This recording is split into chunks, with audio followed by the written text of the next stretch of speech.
কেন আরজি করে ধর্ষণ করে খুন করা হয়েছিল? ইতিমধ্যেই হাইকোর্টের তরফ থেকে প্রকাশ্যে এলো সেই চিকিৎসকের আসল রহস্য। তদন্তের পর কি জানালো হাইকোর্ট, সম্পূর্ণ জানাবো আজকের ভিডিওতে। দেখুন, প্রথমত ইতিমধ্যে যে প্রকাশ্যে চিকিৎসকের যে তদন্তের যে রিপোর্ট দেওয়া হয়েছে হাইকোর্টের তরফে, সেখানে পরিষ্কার সমস্ত কিছু জানানো হয়েছে। তো দেখুন, বলা হয়েছে কেন ধর্ষণ করে খুন করা হয়েছিল আরজি করে চিকিৎসককে। তদন্তের পর সবটা ফাঁস করলো সিবিআই এবার জানিয়ে দিয়েছে সমস্ত কিছু।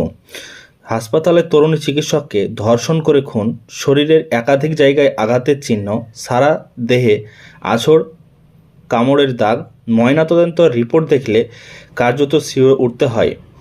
কিন্তু কেন নিশানা করা হলো ওই তরুণী ডাক্তারকে? এবার বিস্ফোরক দাবি সিবিআই আধিকারিকদের। তো দেখুন, বলা হয়েছে কেন ধর্ষণ খুন হতে হলো আরজি করের তরুণী চিকিৎসককে। দ্য নিউ ইন্ডিয়ান এক্সপ্রেসের রিপোর্ট অনুযায়ী হাসপাতালের ভেতরে চলা ঘুষ চক্রের সন্ধান পেয়েছে কেন্দ্রীয় তদন্তকারী সংস্থা।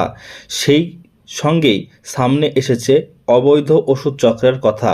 সিবিআই সূত্রে জানা যাচ্ছে আরজি করের ভেতর চলতে থাকা নানান অর্থনৈতিক কাজকর্মের কথা জেনে যায় নিহিত তরুণী। সম্ভবত সেই কারণেই টার্গেট করা হয় তাকে। সূত্রের খবর, সুবিধাজনক জায়গায় ট্রান্সফারের জন্য হাসপাতালে ভেতর ঘুষ চক্র চলত।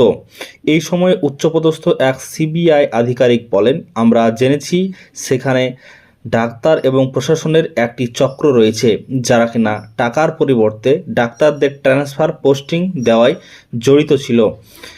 যে সকল চিকিৎসক নিজেদের পছন্দের মেডিকেল কলেজে বদলি চাইতেন তাদের থেকে 20 থেকে 30 লক্ষ টাকা করে নেওয়া হতো। এছাড়াও বলা হয়েছে সিবিআই আধিকারিকের দাবি, হাসপাতালের অন্তরে চলতে থাকা এমন চক্রের কথা জানতে পেরে অত্যন্ত ক্ষুব্ধ হয়ে ওঠেন নির্যাতিতা। নানান রকমভাবে প্রতিবাদও করেন তিনি। সেই কারণে সম্ভবত তাকে টার্গেট করা হয় বলে অনুমান তদন্তকারী আধিকারিকের।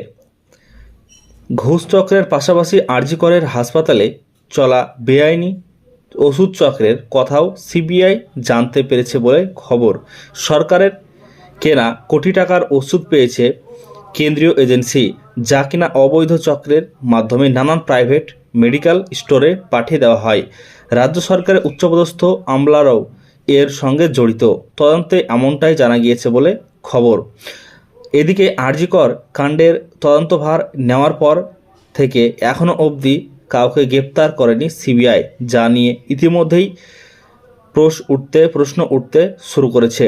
তবে গত 6 দিন রোজ আরজি কর, তো দেখুন বলা হয়েছে এখানে যে গত 6 দিন রোজ আরজি করের প্রাক্তন অধ্যক্ষ সন্দীপ ঘোষকে জেরা করছেন গোয়েন্দারা। তদন্ত এবার ধীরে ধীরে কোন দিকে মোড় নেয় সেটাই দেখার। তো ইতিমধ্যেই যেটা জানানো হয়েছে আরজি কর যে খুনের বিষয় নিয়ে বলা হয়েছে যে কেন খুন করা হয়েছিল তার প্রসঙ্গে এবার সিবিআইয়ের এক উচ্চ আধিকারিক তিনি কিন্তু জানিয়েছেন যে এই বিষয়ের জন্য তাকে খুন হতে হয়েছে। তো ইতিমধ্যেই সে আপডেট চলে আসছে। তো আজকের ভিডিওর মাধ্যমে সম্পূর্ণ বিষয় জানিয়ে দিলাম।